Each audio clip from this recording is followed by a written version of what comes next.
LeBron James taking $8 million to hitch his wagon to Joel Embiid, Jaylen Brown, and Tyrese Maxey? Man, that's not sacrifice. That's ring culture at its finest from the supreme ring chaser, who also claims that ring culture is weird. Go figure. They're so much more prevalent in the NBA than in other sports. I wish we had a simple answer, man. Oh my goodness, I do not know the answer. I wish I had the answer to this, but I'm not sure, man.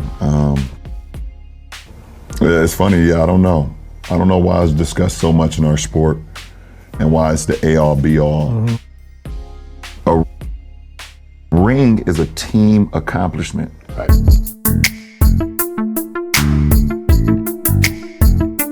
At 41, after getting embarrassed in the second round and realizing the Lakers were sick and tired of him and Unclutch Sports injecting the poison into that organization, LeBron James sat and looked around and saw Embiid, Maxey, and Brown sitting there in Philly.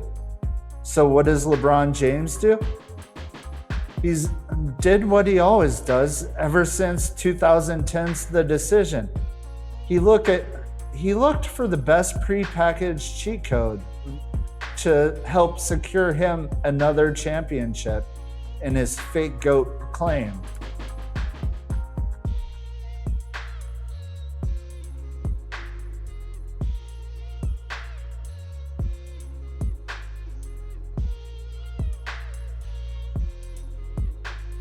The media wants to spin this contract like he's taken a heroic, selfless payout.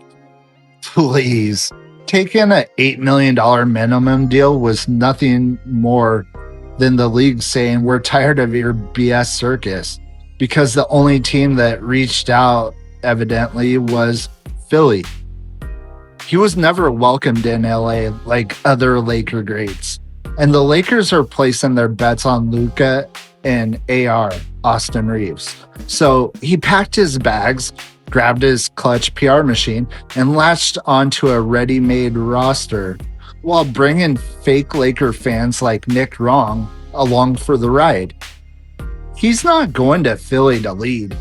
He's going to ride Jaylen Brown's coattails while letting Tyrese Maxey and Joel Embiid, if he ever stays healthy, do all the heavy lifting en route to another hopeful championship while he collects all the credit. You know, it's the same old playbook, just wrapped up in a cheaper contract, people. Now, let's get to the ugly truth that the media won't tell you. Here it is, guys. This is not a championship caliber team. It might have been before LeBum joined, but that all went out the window. You see, what it is the ultimate union of desperate legacies.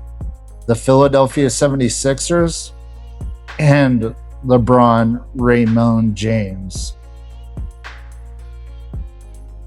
LeBron isn't going to fix Philly's playoff woes. He's going to infect that team with a deadly virus called LeBronitis 23. For 16 years, LeBron has ran from adversity the second things get uncomfortable. Cleveland, Miami, Cleveland again, LA, and now Philly. He's a spineless jellyfish masquerading as an NBA player. He doesn't construct culture. He consumes franchises, drains their assets, and when the bill is due, he hops on the next potentially contending team. And who's he teaming with? Joel Embiid, a guy that's only played in 96 games out of a possible 246 over the last 3 seasons. Tyrese Maxey, a ball-dominant player. And Jaylen Brown, a ball-dominant player. Add LeBron James to that mix. Guess what? You got 3 ball-dominant players in the starting 5. And we know how well that works, right, Phoenix Suns? You know, from a couple of years ago with Beal, Booker and KD. But when they don't make the playoffs, LeBron James is going to throw everybody from the front office down under the bus like he always does. And the media will go to that same tired playbook that they always get from Unclutched Sports. LeBron James doesn't have enough help. What do we need to do to help LeBron James? What is Philly going to do? Who gives a crap? It's the same tired narrative from a guy that should have retired a few seasons ago. He's just sticking around to pad more meaningless stats, like most turnovers of all time, most missed field goals of all time, right? Those are the stats that he cares about, right, guys? In closing, if in some unforeseen way LeBron James ends up winning a championship in Philadelphia, it won't do anything to elevate his legacy. If anything, it just solidifies it as the most mercenary-driven career we've ever seen from an NBA player. He would have had to have formed 4 super teams, essentially, just to get all his championships.